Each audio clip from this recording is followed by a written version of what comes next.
Faye What, and let's queer up health. Women Lead HIV Fight as Awareness Day highlights global impact, inequities, and call for equity. March 10th marked National Women and Girls HIV/AIDS Awareness Day, spotlighting a reality often overlooked in the U.S. LGBTQ conversation.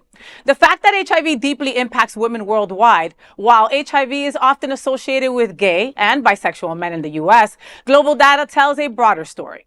Women living with HIV have played a significant role in the resistance efforts against Florida ADAP, AIDS Drug Assistance Program, funding restrictions. Yet cisgender white men are the ones whose leadership is lifted up, and issues most relevant to women across the gender spectrum have largely been ignored.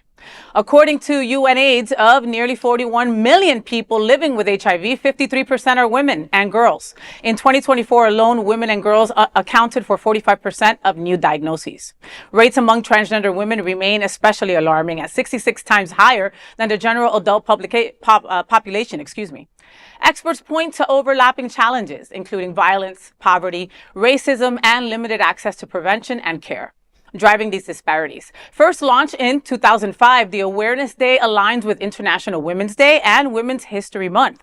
This year, the Well Project and Positive Women's Network USA are leading efforts under the theme Sisterhood, Hope, and Equity. You can contribute to their efforts by spreading awareness and acceptance. Yes, you can. We need to change the face of HIV in America, because globally, HIV is not just a gay man's story. Over half of people living with HIV are women and girls, as we said in the story. And the loudest voices aren't always the most affected. And maybe it's time we start funding and listening to the women who've been doing this work the whole time, instead of just taking it for face value from older white men. Most people don't know that women can take PrEP. Most people don't know that, okay? And sadly, most women don't know that. Most people don't even know what PrEP is for. I see it every day in the hospital.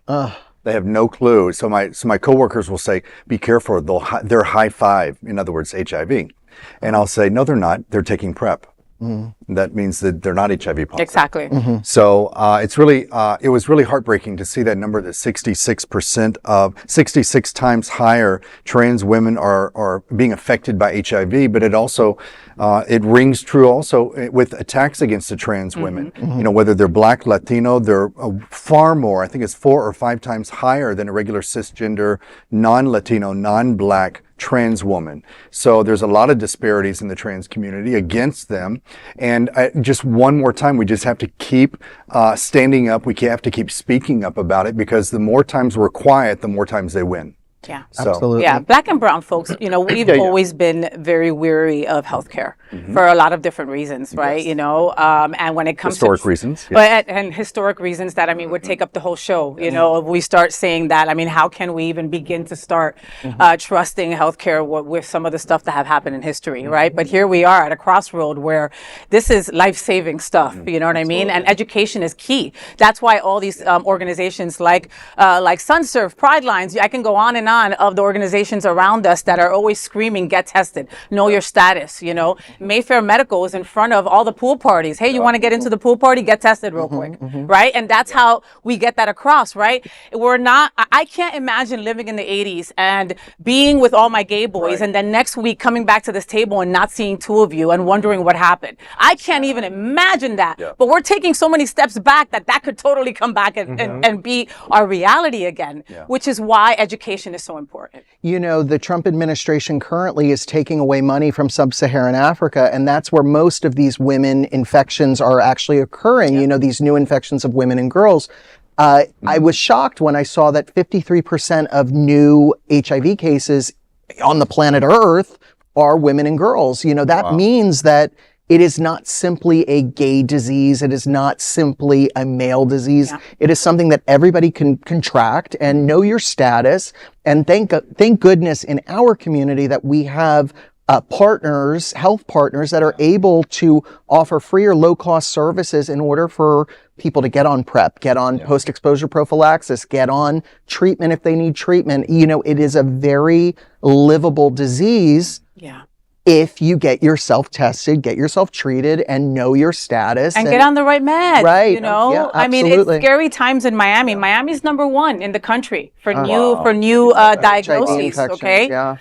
And Black and brown women are #1, okay? Now, we're also talking about a city where many Black and brown folks are afraid and walking around with paperwork that they don't need or they might need because ICE can pick them up at any time. Yep. So for those reasons, they also don't want to go get tested. And they also don't want to go to the hospital because they're afraid that the hospital is also going to turn them in. Yeah. And what about those people that are newly diagnosed that are on a regimen of medication but get picked up by ICE and then they're in detention indefinitely, maybe get sent to a third country, get sent back to their home country, are unable to access the care that they need while they're in detention? I mean, there are so many moral, ethical, spiritual dimensions to what is going on that I think it's really important that we highlight the fact that it's not simply just a gay male, white male issue anymore.